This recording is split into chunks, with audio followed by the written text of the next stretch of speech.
Story जो है मेरे पास, अभी उसकी चर्चा करते हैं। वो भविष्य पुराण से ये स्टोरी ली है। अब इसके अंदर साधनों में मनोयोग की महत्ता, सॉरी साधनों में नहीं, साधना में मनोयोग की महत्ता, ये एक भविष्य पुराण में से एक स्टोरी मिली है। इसका सोर्स भविष्य पुराण का एक स्टोरी है इंटरनेट के माध्यम से। तो गुणाकर की एक कथा है जिसमें वेताल ने कहा, उसके अंदर एक छोटी सी स्टोरी आती है, वो हम चर्चा करते हैं। राजन, उज्जैनी में महासेन नाम का एक राजा था। अब ध्यान से सुनिएगा, बात बहुत बढ़िया है इधर। उज्जैनी में महासेन नाम का एक राजा था। उसके राज्य में देव शर्मा नाम का एक ब्राह्मण रहता था। इसको थोड़ा सा जूम कर लेता हूँ, पढ़ने में दिक्कत होती है। देव शर्मा का गुणाकर नाम का एक पुत्र था जो द्यूत मद आदि का व्यसनी था। उस दुष्ट गुणाकर ने पिता का सारा धन द्यूत आदि में नष्ट कर दिया, मतलब जुए में, और नष्ट कर दिया। उसके बंधुओं ने उसका परित्याग कर दिया, उसके भाइयों ने उसका परित्याग कर दिया। वह पृथ्वी पर इधर उधर भटकने लगा। देव योग से गुणाकर एक सिद्ध के आश्रम में पहुंच गया। वह कपर्दी नाम के एक योगी ने उसे कुछ खाने को दिया, किंतु भूख से पीड़ित होते हुए भी उसने उस अन्न को पिशाच आदि से दूषित समझकर ग्रहण नहीं किया। इस पर उस योगी ने उसके आतिथ्य के लिए एक यक्षिणी को बुलाया। यक्षिणी ने आकर गुणाकर का आतिथ्य स्वागत किया। तदुपरांत वह कैलाश शिखर पर चली गई। उसके वियोग से विहल होकर गुणाकर पुनः योगी के पास गया। योगी ने यक्षिणी को आकृष्ट करने वाली विद्या गुणाकर को प्रदान की और कहा, वत्स, तुम 40 दिन तक जल में स्थित रहकर आधी रात में इस शुभ मंत्र का जप करो। ऐसा करने पर यदि तुम मंत्र सिद्ध कर लोगे तो मंत्र की शक्ति के प्रभाव से यह यक्षिणी तुम्हें प्राप्त हो जाएगी। गुणाकर ने वैसा ही किया, किंतु वह यक्षिणी को प्राप्त नहीं कर सका। अंत में विवश होकर योगी की आज्ञा से अपने घर लौट आया। उसने अपने माता पिता को नमस्कार कर वह रात्रि बिताई। दूसरे दिन प्रातः वह गुणाकर सन्यासियों के एक मठ में गया और वहाँ शिष्य रूप में रहने लगा।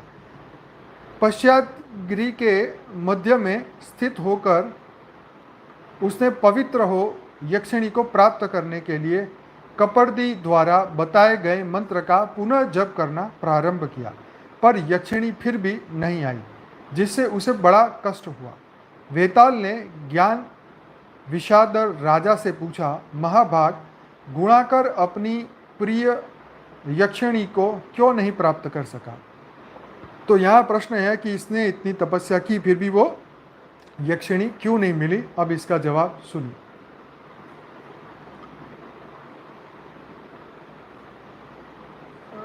बीच में किसी ने कमेंट लिखा है, क्या ये ब्रह्मा कुमारी है? जी, ये ब्रह्मा कुमारी नहीं, ये ओम शांति नहीं, ये परम शांति है।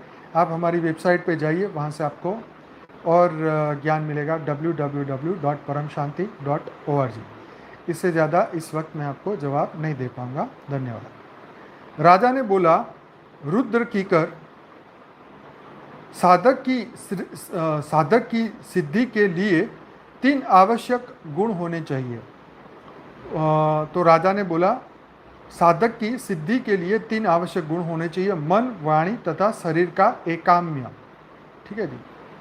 मन और वाणी की एकता से किया गया कर्म परलोक में सुखप्रद होता है। मन और वाणी की एकता से किया गया कर्म परलोक में सुखप्रद होता है, और शरीर से किया गया कार्य सुंदर होता है। वह इस जन्म में आंशिक फल देता है और परलोक में अधिक फलप्रद होता है। मन और शरीर के द्वारा किया गया कर्म दूसरे जन्म में सिद्धि प्रदान करता है। परंतु मन, वाणी और शरीर की इन तीनों की तन्मयता से संपादित कर्म इस जन्म में ही शीघ्र फल प्रदान करते हैं और अंत में मोक्ष भी प्रदान करता है। तो ये बात सत्य है कि मोक्ष की प्राप्ति के लिए मन, वाणी और शरीर, ये तीनों को एक ही डायरेक्शन में लेके कर्म करने होंगे, तो ही मोक्ष की भी प्राप्ति हो सकती है। अतः साधक को कोई भी कार्य अत्यंत मनोयोग से करना चाहिए। ठीक है। गुणाकर ने यद्यपि 2 बार बड़े कष्टपूर्वक मंत्र का जप किया, किंतु दोनों ही बार की साधनाओं में मनोयोग की कमी रही। जल के भीतर तथा पश्चाग्री सेवन आदि में शरीर का योग रहा और वाणी से जप भी होता रहा, किंतु गुणाकार का मन मंत्र में न लगकर यक्षिणी में लगा हुआ था।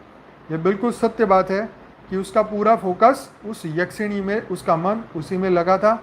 मुंह से वो सिर्फ बोल रहा था, शरीर पानी के अंदर था, लेकिन मन कहीं और था, इसीलिए वो उसको प्राप्त नहीं कर सका। इसी कारण उसे मंत्र शक्ति पर विश्वास भी न हो सका। सही है। शरीर और वाणी का योग होते हुए भी, क्या शरीर और वाणी का योग होते हुए भी मन का योग न रहने के कारण गुणाकार यक्षिणी को प्राप्त न कर सका, किंतु कर्म तो उसने किया ही था। अब देखो क्या बात है, अब ट्विस्ट यहाँ पर है। अब क्या कह रहे हैं, मन तो उसकी ध्यान में था, उसको याद कर रहा था, इसलिए वो तो नहीं मिली। ठीक है। लेकिन अब क्या हुआ, किंतु कर्म तो उसने किया था, जो पानी में रह के मुंह से बोल के उसने जो कर्म किया, और उसने जो कर्म किया था फलतः, मतलब उसके फल में परलोक में वह यक्ष हुआ। मतलब जो उसने तपस्या की उसके कारण उस तपस्या का फल के स्वरूप में वो यक्ष बना, तो वो यक्ष तो बन गया और यक्ष होकर यक्षिणी को प्राप्त किया। मतलब इस लोक में तो नहीं मिली, ऊपर जाके जब वो यक्ष बना तब वो यक्षिणी उसे मिली। इससे यह सिद्ध हुआ कि किसी भी कार्य की पूर्ण सिद्धि के लिए मन, वाणी और शरीर, इन तीनों का ही योग आवश्यक है। इनमें भी मन का योग परम आवश्यक है। तो मन का योग बहुत आवश्यक है। तो यहाँ पे हम इस बात को समझ चुके हैं कि इसीलिए कृष्ण ने अर्जुन को यही कहा कि भाई तू मुझे अपना मन दे दे, क्योंकि मन ही सब कुछ है। मन ही करता, मन ही भोगता, मन से ही मन को वश में करने से ही मोक्ष मिलने वाला है। मन ही करता, मन ही भोगता, मन से ही यातनाएं मिलेगी और मन से ही मोक्ष मिलेगा। तो ये बहुत अच्छी छोटी सी स्टोरी थी। तो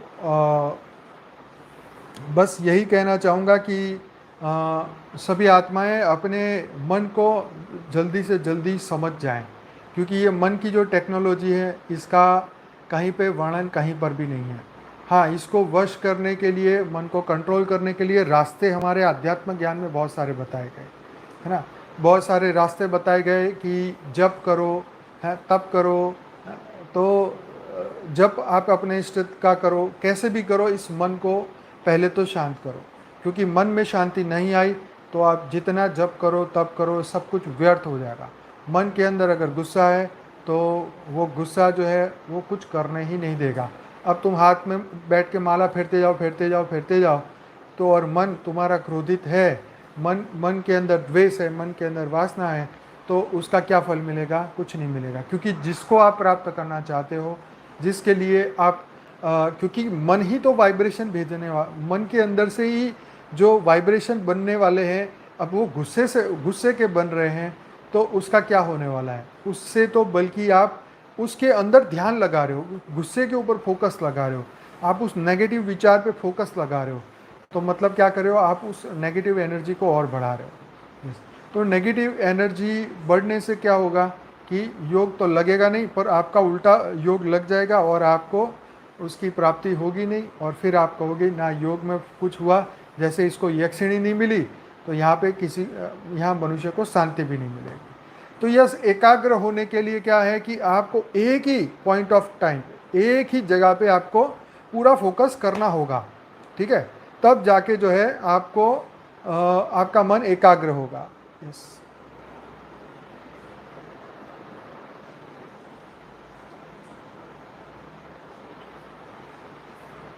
तो बिल्कुल यही बात है कि मन की जो टेक्नोलॉजी है इसको समझ लो। मन को जितना अपने गोल के ऊपर आप बुद्धि से तय कर लो। एक मच्छर तंग कर रहा है मेरे को। तो बुद्धि से जब आप तय कर लोगे, अपने गोल की ओर आगे बढ़ोगे, तो मन भी आपको सहायता करेगा। जब तक जब तक मन आपके कंट्रोल में नहीं आएगा तो आपको वो अपना कार्य पूरा नहीं करने देगा। इसलिए आपको सुबह से शाम तक तर्क देने होंगे मन को, ठीक है, ताकि मन अपने अपने खुद ना अपनी फ्री विल से ना चले, आपकी विल से चले। और आपकी विल क्या है? आपका लक्ष्य, आपका एनलाइटमेंट क्या है? कई लोग पूछते हैं कि आपको एनलाइटमेंट मिला है या नहीं मिला है, आप बताएं। तो मैं इसका मतलब आपको समझाना चाहूँगा। ये एनलाइटमेंट, ये बहुत ज़रूरी है ये समझना कि हम किसे एनलाइटमेंट कहते हैं। आप ये बात को समझिए। क्या एनलाइटमेंट का मतलब मैं ये समझ लूँ कि मेरे अंदर सिर्फ प्रकाश ही प्रकाश दिखे? क्या मैं ये समझ लूँ कि मेरी दिव्य दृष्टि खुल जाए, मुझे किसी का भविष्य दिखाई देने लग जाए, मुझे किसी को मन की बातें समझ में आने लग जाए, मेरे सहस्त्रार जो चक्र खुल जाए, मेरा एकदम कमल की तरह एकदम मुझे दिखाई देने लग जाए? तो मैं ये कहूँगा कि ये चीज़ें बाहरी है, ये बाहरी है, ये बहिर्मुखी है। ये बहिर्मुखी एनलाइटमेंट नहीं है, ये तो सिद्धि है कि मैं किसी की मन की बात जान लूँ, कि किसी के ओरा में से देख के बता दूँ कि इसको ये प्रॉब्लम है। ज्ञान ये नहीं कहता। ज्ञान ये नहीं कहता कि आप इसका इलाज करने बैठो। ज्ञान ये नहीं कहता कि तुम यहाँ बैठ के तुम बेहद परम महाशांति, బేహద్దుకే బేహద్దు పరం పరం మహానాత్మలకు, జాగృతమైన దివ్యాత్మలకు, విశేషమైన పురుషార్థం చేస్తున్న మహానాత్మలకు, ఆత్మిక పరివారమునకు, ఆత్మిక సోదరి సోదరులకు, బాపూజీ దశరథ్ భాయ్ పటేల్ తెలుగు ఛానల్కు స్వాగతం. ఈరోజు 495 లైవ్ ఎపిసోడ్లో మనము భవిష్య పురాణం నుండి చక్కటి ఒక స్టోరీని ఆధ్యాత్మికంగా మనకు ఉపయోగపడేటువంటిది విందాము. దీనిలో మనసు యొక్క ప్రాముఖ్యత, ఎప్పుడైతే మరి మనసుతోటి యోగం చేయటం చాలా ముఖ్యము, అవసరము అని కృష్ణుడు అర్జునుడితో కూడా చెప్పాడు. అందుకనే నీవు నీ మనసును నాకు ఇచ్చేయి అన్నారు. ఎందుకంటే మనసే అన్నీ చేస్తూ ఉంటుంది. మనసే కర్త, మనసే భోక్త, చేసేది అనుభవించేది మనసే. కానీ మనసుతోటే మోక్షం కూడా లభిస్తూ ఉంటుంది, యాతనలు అనుభవించేది మనసుతోటే. అందుకని మనసుని మీరు అర్థం చేసుకోండి చాలా త్వరగా. ఎంత త్వరగా మనసును అర్థం చేసుకొని మోల్డ్ చేసుకొని కంట్రోల్ చేసుకుంటూ ఉంటారో అంతగా మీరు ప్రాప్తి అనేది పొందుతూ ఉంటారు. యోగంలో, తపస్సులో అయినా మనసుని వశపరుచుకోవటానికి, కంట్రోల్ చేసుకోవటానికి ఆధ్యాత్మిక మార్గంలో ఎన్నో ఉపాయాలు, విధి విధానాలు ఉన్నాయి. తపస్సు చేయటము, ధ్యానం చేయటము అనేది కూడా ఇది ఎందుకు ఒకటి మార్గమే. ఎందుకంటే మనసుని ఎంత శాంతంగా ఉంచుకుంటూ ఉంటామో అంతగా మీరు తపస్సు చేయగలుగుతారు. మనసు శాంతంగా లేనప్పుడు ఎంత తపస్సు చేసినా, కాన్సన్ట్రేషన్ లేకుండా ఎంత ధ్యానం చేసినా కూడా లాభం అనేది ఉండదు. ఫర్ ఎగ్జాంపుల్, మీ మనసులో కోపాన్ని పెట్టుకున్నారే అనుకోండి, ఆ కోపంతో మీరు సాధన చేస్తూ ఉంటారు, తపస్సు చేస్తూ ఉంటారు, లేకపోతే మాలం తిప్పుతూ ఉంటారు, అయినా ఫలితం లభించదు. ఎందుకని? క్రోధితమైనటువంటి మనసు అక్కడ స్థిరంగా ఉండదు. నోటితోటి జపం చేయొచ్చు, మాల తిప్పచ్చు చేతులతోటి, కానీ మనసుకు ఫలితం అనేది ఎప్పుడూ లభించదు. కాబట్టి మనసు లోపల నుంచి వచ్చే వైబ్రేషన్లతోటే, స్థిరత్వంతో మీకు లభించేదే ఉంది. కోపం పైన మీరు ఫోకస్ చేస్తూ యోగం చేశారనుకోండి, అదే మనసులో పెట్టుకొని యోగం చేస్తూ ఉంటారు, వాళ్ళ గురించి వీళ్ళ గురించి కోపావేశంతో. అంటే ఏంటంటే ఎప్పుడైతే మీరు కోపం అనేది పెట్టుకుంటూ ఉంటారో నెగిటివ్ ఎనర్జీ అనేది పెరుగుతూ ఉంటుంది. దీనివల్ల యథార్థంగా యోగం అనేది కుదరదు, ప్రాప్తి లభించదు. దానివల్ల ఏమంటారు, యోగం వల్ల ఏం లాభం లేదు అనేసి వదిలేస్తారు. ముందు అసలు అన్నిటికంటే శాంతి అనేది వాళ్ళకి లభించలేదు. మరి ఏకాగ్రత కోసం ఒకే ఒక చోట మీ ఫోకస్ చేయటానికి ఒక పాయింట్ని మీరు పట్టుకోండి. ఒకే టైంలో ఈ మనసు యొక్క టెక్నాలజంను తెలుసుకోండి, బుద్ధితోటి నిర్ణయించుకోండి, లక్ష్యం వైపుకు ముందుకు వెళ్ళండి. మనసు కూడా మీకప్పుడు సహయోగం చేస్తూ ఉంటుంది. మీ యొక్క ఫ్రీ విల్ తోటి నడవద్దు, మీ విల్ తోటి నడవండి. విల్ అంటే లక్ష్యం. బుద్ధి లక్ష్యం వైపు పెట్టి దాని అనుసారంగా మీరు నడుస్తూ ఉంటే తప్పకుండా ఆ లక్ష్యాన్ని చేరుకోగలుగుతూ ఉంటారు. దీని గురించే ఒక కథ, గుణాకారి కథ. సాధన తోటి యోగి ఏమేమి పొందగలడు, గుణాకారి యొక్క కథ చెప్పాం కదా, భవిష్య పురాణంలో నుంచి తీసుకున్నాము. ఇక్కడ బేతాళుడు రాజుగారిని అడుగుతూ ఉన్నారు. అంటే బేతాళుడు యొక్క కథలు కావచ్చు ఇవి. హే రాజన్, ఉజ్జయినిలో మహాసేన అనేటువంటి పేరు గల రాజు ఉండేవాడు. ఆయన రాజ్యంలో దేవశర్మ అనేటువంటి ఒక బ్రాహ్మణుడు ఉండేవాడు. ఆ దేవశర్మకు గుణాకార్ అనేటువంటి పేరు గల పుత్రుడు ఉన్నాడు. వారు పూర్తిగా జూదము వ్యసనాలతోటి మద మాత్సర్యంలో ఉంటూ మాంసం మధిర తింటూ ఉండేవాడు. ఈ యొక్క దుష్ట గుణకారు తన తండ్రి సంపాదించిన ధనము సంపత్తి మొత్తం కూడా ఈ యొక్క జూదంలో వ్యసనాలకు నాశనం చేశాడు. ఇక బంధువులు కూడా ఆయన్ని పూర్తిగా పరిత్యజించేశారు, వదిలిపెట్టేశారు. ఇంకా ఈ భూమిపైన ఆయన అటు ఇటు భ్రమిస్తూ దేవయోగంతో ఆయన గుణాకారు ఒక సిద్ధాశ్రమానికి వచ్చాడు. అంటే ఆయనకి యోగం ఉంది, దేవయోగం అంటారు దీన్ని. అక్కడ కపర్ది అనే పేరు గల ఒక యోగిని ఆయనకి కొంచెం ఆహారం తినటానికి పెట్టింది. కానీ ఆకలితో పీడించబడుతున్నప్పటికీ గుణాకారు ఈ యొక్క అన్నము పిశాచి మొదలైనటువంటి దూషితమంగా భావించి స్వీకరించలేదు. అందుకని వెంటనే యోగంలో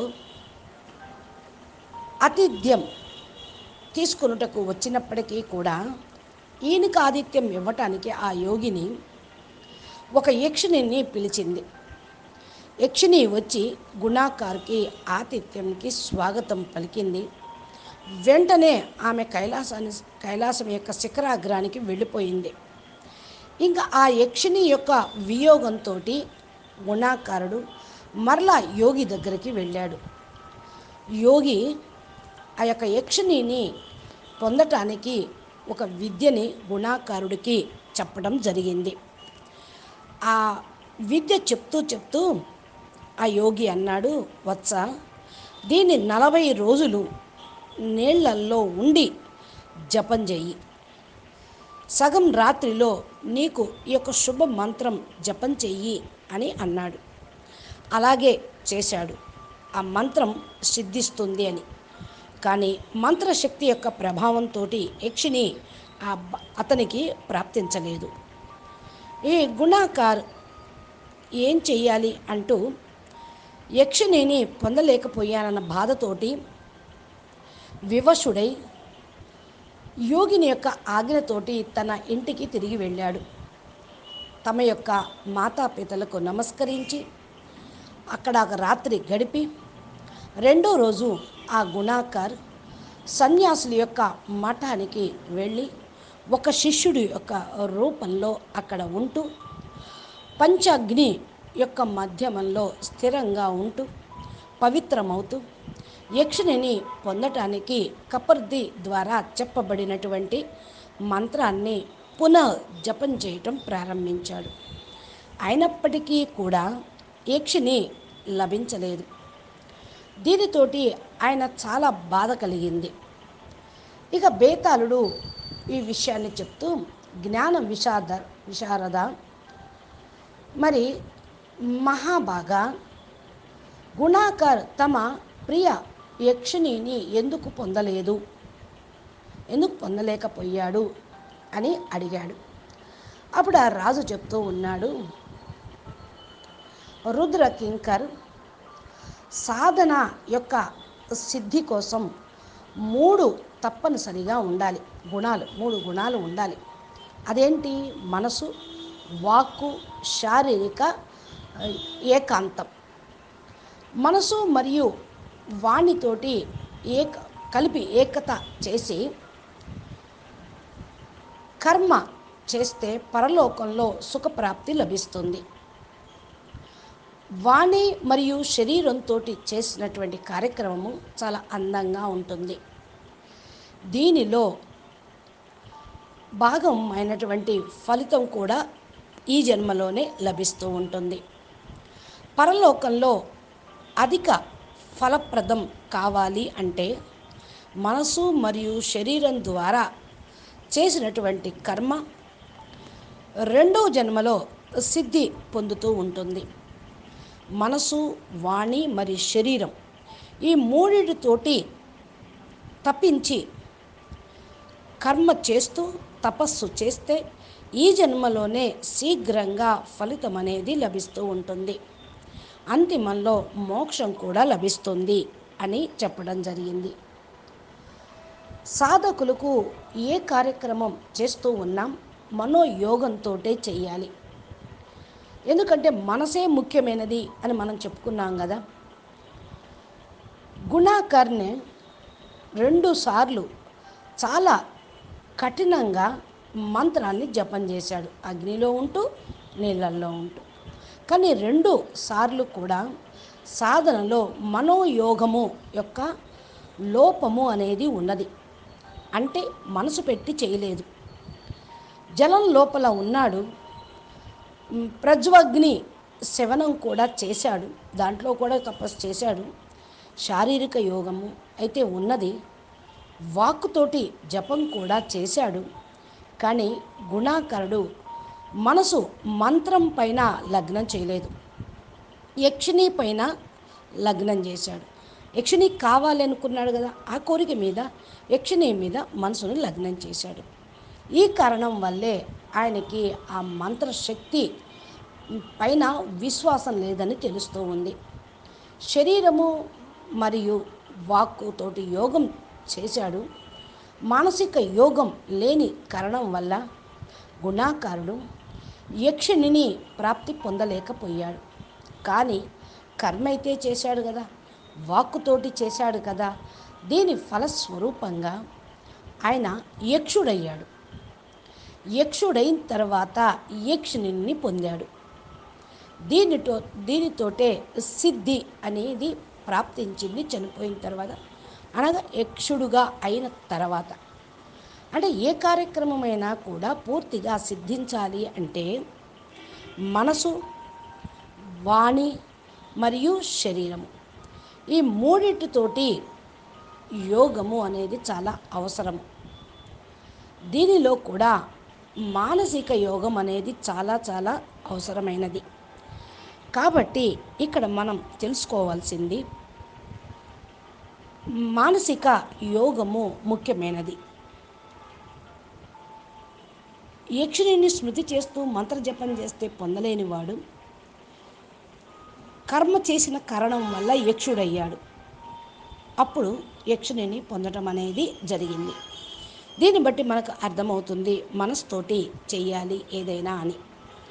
అచ్చా, పరం శాంతి, నమస్తే, ధన్యవాదాలు.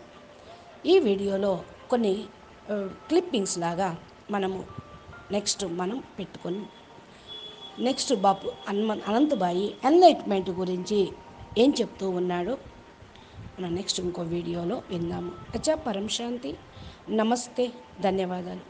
बेहद के बेहद परम परम परम महाशांति है, महाशांति है, महाशांति है. నమస్తే. బాపూజీ దశరథ్ భాయ్ పటేల్ తెలుగు ఛానల్లో బాపూజీ చెప్పేటువంటి దివ్య సందేశాలు, మా ఇచ్చేటువంటి జ్ఞానము, యోగము, ధారణ, సేవకు సంబంధించినటువంటి టాపిక్స్ అనంతభాయ్ మోటివేషన్, ఇన్స్పిరేషన్, వేదాలు, శాస్త్రాలు, ఉపనిషత్తుల్లో ఉన్నటువంటి సారంను మనకు విశదీకరిస్తున్నారు. ఇవన్నీ బాపూజీ రోజు అప్లోడ్ చేస్తూ ఉంటారు తెలుగు ఛానల్లో. మీరు అవన్నీ నోటిఫికేషన్ రూపంలో పొందాలి అంటే బాపూజీ దశరథ్ భాయ్ పటేల్ తెలుగు ఛానల్ని సబ్స్క్రైబ్ చేసి గంట సింబల్ని ప్రెస్ చేయండి. నోటిఫికేషన్ రూపంలో మీరు పొందుతారు. ఆధ్యాత్మిక మార్గంలో మనసుని కంట్రోల్ చేసుకునేటువంటి విధి విధానాన్ని మీరు తెలుసుకోగలుగుతారు. అచ్చా, పరం శాంతి, నమస్తే, ధన్యవాదాలు. బేహద్ పరం మహాశాంతి.